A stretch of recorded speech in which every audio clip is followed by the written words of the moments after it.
Halo sobat semua dimanapun berada, semoga kabar kalian baik-baik saja. Amin. Sebelum ke pembahasan, seperti biasa mau mengucapkan terima kasih banyak atas dukungan kalian semua, sehingga channel ini dapat terus berkarya. Terlebih lagi buat yang telah ikut serta berdonasi, semoga rizkinya semakin dilancarkan. Amin. Karena sudah kepanjangan langsung saja ke intinya, yuk. Selamat menyaksikan, semoga terhibur. Master Sekte, cabang-cabang kami sudah bertanya-tanya. Ada kabar tentang seorang kultivator 9 daun. Saya khawatir itu benar, kata Hua Chongyang. Bai Yuqing membungkuk dan berkata, Paviliun Langit Jahat diserang bersamaan dengan kita melawan kaum Roulian. Bagaimana mungkin ada kebetulan seperti itu? Pasti ada seseorang di balik ini. Hua Chongyang berkata, mundurnya suku lain secara tiba-tiba pasti karena mereka takut dengan tahap 9 daun. Ini hal yang baik untuk kita. Mulai sekarang, kita bisa fokus berurusan dengan keluarga kerajaan. Yu Zhenghai tampak tidak senang saat mendengar kata-kata mereka. Sebaliknya, dia mondar-mandir, sedikit gelisah. Bagaimana kabar Paviliun Langit Jahat? Tanya Yu Zhenghai. Jadi bagaimana kalau dia bisa menaklukkan dunia? Kemunculan seorang kultivator 9 daun akan menghancurkan semua rencananya. Hua Chongyang berkata, pada dasarnya, sudah dipastikan bahwa serangan 7 sekte besar terhadap Paviliun Langit Jahat telah gagal. Penghalang Gunung Pengadilan Emas telah dipulihkan. Tahap 9 daun. Saya khawatir tahap 9 daun lebih kuat dari yang kita bayangkan. Yu Zhenghai tidak senang karena gurunya menjadi lebih kuat. Malahan, ia frustrasi. Jika ini terus berlanjut, bagaimana dia akan berurusan dengan keluarga kerajaan? Dia masih bisa bersembunyi di 9 provinsi Great Yan. Jika dia ingin menaklukkan Yan Agung, dia harus melawan keluarga kekaisaran. Pada saat itu, bagaimana jika tuannya datang mencari masalah dengan teratai emas 9 daun? Aku nggak bisa mikirin ini. Membayangkannya saja bikin aku sesak napas.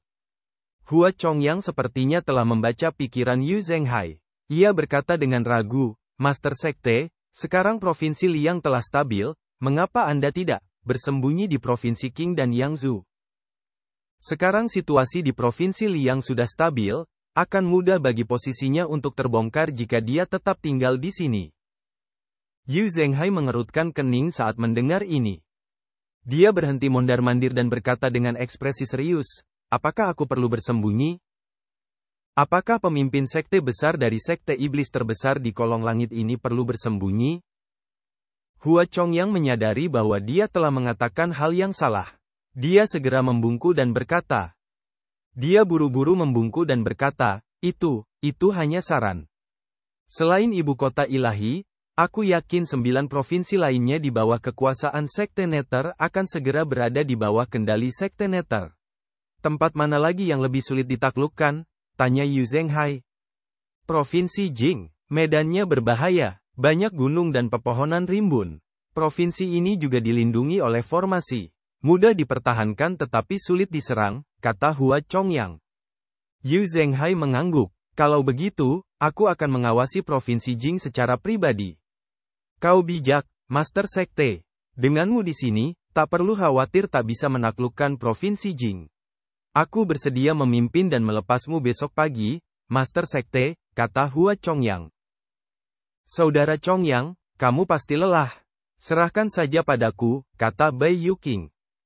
Kurasa kalian berdua lelah. Biar aku saja, kata Di King. Tidak. Kalian bertiga lebih lelah daripada aku. Aku yang termuda. Seharusnya aku yang mengemudikan, kata Yang Yan. Yu Zhenghai melirik mereka berempat dan berkata, Hua Chongyang, ikut aku. 3 lainnya akan menjaga kota Mo di Provinsi Liang.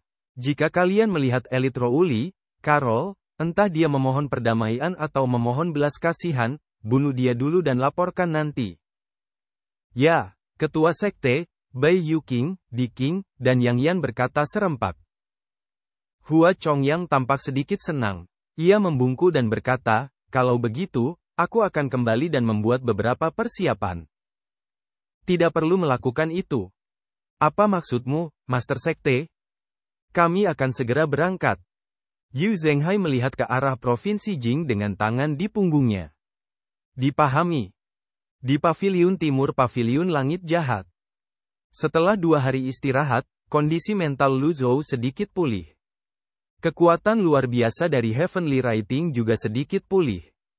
Pada saat ini, 1.500 poin prestasi tiba-tiba terngiang di telinganya. Ia sedikit terkejut. Apakah Yu Sangrong melakukan tindakan lagi? Atau apakah itu Ming Yin?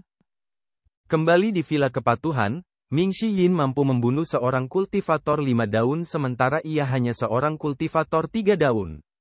Lu Zhou tidak percaya bahwa Ming Yin mampu membunuh seorang kultivator 2 daun. Jelas, Ming Yin telah menyembunyikan kekuatannya. Bagaimanapun, dialah yang diuntungkan dari ini. Tidak masalah apakah Ming Yin menyembunyikan kekuatannya atau tidak. Kemudian, dia membuka dashboard sistem dan melihat poin prestasinya. Poin prestasi, 102.300. Dia telah memperoleh lebih dari 60.000 poin prestasi dari pertempuran ini. Dibandingkan dengan jumlah yang diperolehnya di masa lalu, kali ini jumlah kekayaan yang diperolehnya sungguh sangat besar. Seperti biasa, Lu Zhou tidak terburu-buru membeli avatar. Ia malah memutuskan untuk mencoba peruntungannya di undian berhadiah. Dia melakukan 10 undian berhadiah berturut-turut. Dan setiap undian berisi ucapan terima kasih atas partisipasinya. Hal ini membuatnya merasa sedikit bersalah. Lu Zhou jelas merasakan bahwa peluangnya untuk menang semakin kecil. Peluangnya untuk menang tidak lagi sebaik sebelumnya. Sepertinya dia hanya mendapatkan avatar sekali selama undian. Dia tidak mendapatkan avatar lain lagi sejak saat itu. Setelah merenungkannya sejenak, Lu Zhou memutuskan untuk membeli avatar wawasan 100 kesengsaraan. Ding, menghabiskan 100.000 poin prestasi. Mendapatkan avatar, wawasan 100 kesengsaraan. Ding, avatar wawasan 100 kesengsaraan awal. Bisa menumbuhkan 1 daun. Lu Zhou merasakan sakit di hatinya ketika melihat jumlah poin di dashboard telah turun dari lebih dari 100.000 menjadi 1.800 hanya dalam sekejap mata. Lu Zhou tiba-tiba punya pikiran yang mengerikan. Bagaimana kalau 7 sekte besar menyerang lagi? Dia buru-buru menggelengkan kepalanya. Jika itu benar-benar terjadi, apa yang bisa dia andalkan untuk melawan?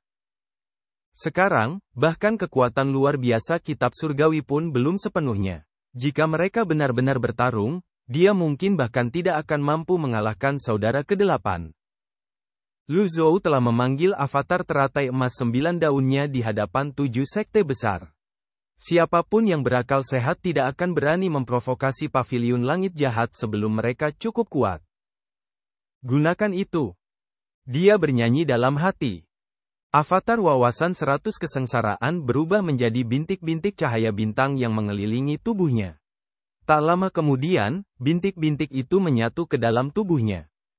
Dia tiba-tiba merasakan gelombang kekuatan memasuki lautan Qi dantiannya. Lautan Qi di dantiannya yang awalnya lemah, kini terisi dengan kekuatan pasang surut yang dahsyat. Pada saat berikutnya, dia dapat dengan jelas merasakan avatar 10 dunia digantikan oleh avatar wawasan 100 kesengsaraan. Qi vital melonjak di sekitar Paviliun Timur. Para anggota Paviliun Langit Jahat merasakan keributan aneh ini. Di Paviliun Selatan, mendengar bualan Leng Luo, ia menggelengkan kepala dan berkata, meskipun aku tidak melihatnya dengan mata kepalaku sendiri, aku mendengar suara pertempuran malam itu. Aku percaya padamu. Leng Luo terkekeh dan berkata, Pantua, apa maksudmu dengan percaya padaku? Semua yang kukatakan itu benar, tanpa sedikit pun dilebih-lebihkan. Kau orang tua, tidakkah kau merasa menyesal karena tidak bisa melihatnya dengan mata kepalamu sendiri? Kata-kata ini keluar. Untuk sekali ini, Pan Litian tidak membantahnya. Faktanya, Pan Zong telah menceritakan kepadanya lebih dari sekali tentang apa yang dilihatnya malam itu. Siapa yang tidak ingin melihat seorang kultivator 9 daun? Sayang, dia masih dalam tahap pemulihan dan belum bisa menyaksikan kejayaan seorang kultivator 9 daun. Dia tidak mungkin pergi ke Paviliun Timur dan meminta Lu Zhou untuk menunjukkannya padanya. Leng Luo berkata, sepertinya kebenaran tentang batas umur seseorang telah terbongkar. Merupakan suatu kehormatan bagi saya untuk dapat mengalaminya. Sama di sini. Pan Litian menghela napas dan berkata, kupikir aku hanya akan menjalani hidup yang kacau seumur hidupku. Dia tidak menyangka akan mengalami hal seperti itu. Menarik. Sementara keduanya sedang berbicara, suara keras datang dari paviliun timur. Leng Luo dan Pan Litian menoleh pada saat yang sama. Mereka sudah lama terbiasa dengan gerakan-gerakan yang tidak biasa seperti itu. Master Paviliun sedang meneliti trik baru lagi. Pan Litian menggelengkan kepalanya. Mungkin, metode sejati menuju tahap 9 daun ada di tangan Master Paviliun. Mata mereka berbinar. Mereka semua adalah elit 8 daun. Menghadapi kenyataan hidup dan mati, mereka tak pernah menyangka bisa mencapai tahap 9 daun. Mereka selalu berpikir tahap 8 daun adalah tujuan akhir bagi para kultivator. Kini setelah tahap 9 daun tepat di depan mata mereka, bagaimana mungkin mereka tak tergoda? Keduanya saling berpandangan dan mengangguk. Pada saat yang sama, Lu Zhou mengangkat telapak tangannya. Avatar wawasan 100 kesengsaraan muncul di atas telapak tangannya. Dia sangat berpengalaman dan dengan terampil memampatkan dharmakayanya hingga seukuran 2 kepalan tangan. Ini adalah avatar wawasan 100 kesengsaraan. Dia berdiri di atas teratai emas. Tetapi tidak ada daun. Selain teratai emas, jika seseorang tidak memperhatikannya lebih dekat, ia akan tampak seperti dharmakaya tingkat sangat rendah. Lu Zhou mengangkat telapak tangannya. Avatarnya melayang di depannya, dan teratai emas di bawah kakinya berputar terus-menerus. Langkah selanjutnya adalah menumbuhkan daun. Lu Zhou memperkirakan secara kasar basis kultivasinya saat ini di alam kesengsaraan dewa baru lahir. Cukup baginya untuk menumbuhkan daun. Oleh karena itu, dia mengedarkan ki primalnya dan mendorongnya ke bawah. Lingkaran cahaya keemasan muncul satu demi satu, melingkupi si doppelganger dan menjatuhkannya. Lapis demi lapis. Energinya bertambah kuat saat cincin bercahaya itu turun. Gelombang ki primal di paviliun timur tidak berhenti. Pada saat ini, Zhu Honggong dan Zhao Yue melangkah ke paviliun timur. Alam kesengsaraan dewa baru lahir, menumbuhkan daun lagi. Tidak mungkin, tahap 10 daun? Zhu Honggong terkejut.